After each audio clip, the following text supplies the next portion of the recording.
Hello everyone, and welcome. Today, we're diving deep into one of the ocean's greatest mysteries, the disappearance of the colossal megalodon, and how its smaller, modern relatives managed to survive and thrive.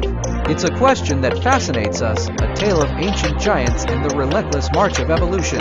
Imagine a shark so massive it could swallow a car whole that was the megalodon, the undisputed apex predator of its time, ruling the oceans for millions of years. But then, around 3.6 million years ago, this magnificent creature vanished, leaving behind only its enormous fossilized teeth.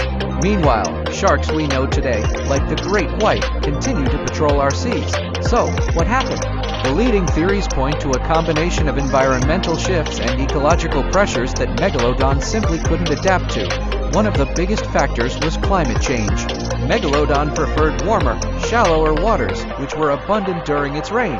However, as the Earth's climate began to cool, particularly during the Pliocene epoch, vast areas of its preferred habitat started to shrink. Ice caps grew, sea levels dropped, and the warm, productive nurseries where megalodon likely raised its young became scarcer.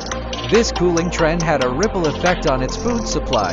Megalodon was a specialist, relying heavily on large, slow-moving prey like baleen whales. As the oceans cooled, many of these large whales began to migrate towards colder, more polar waters, areas where megalodon couldn't easily follow or thrive.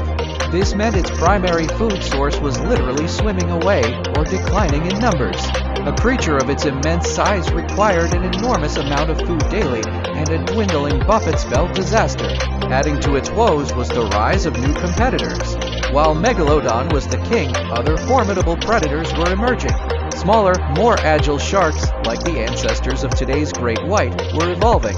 These sharks were not only more adaptable to varying water temperatures but also had a broader diet, able to hunt a wider range of prey, from seals to smaller whales. Crucially, they didn't need the sheer volume of food that megalodon did.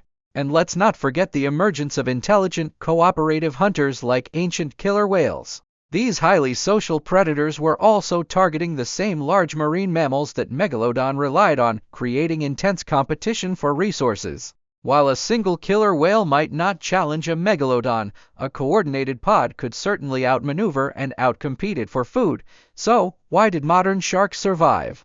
It largely comes down to adaptability and flexibility. They are generalists, not specialists. Great whites, for example, can tolerate a wider range of water temperatures and have a more varied diet. They can hunt seals, sea lions, fish, and even scavenge.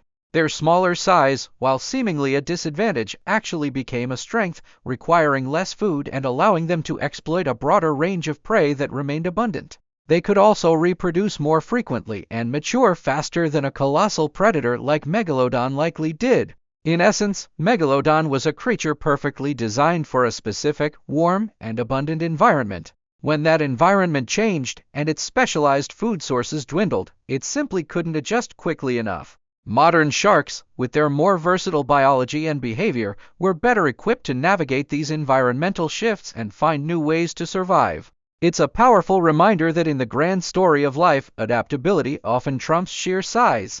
Thank you so much for joining me on this fascinating journey into the past.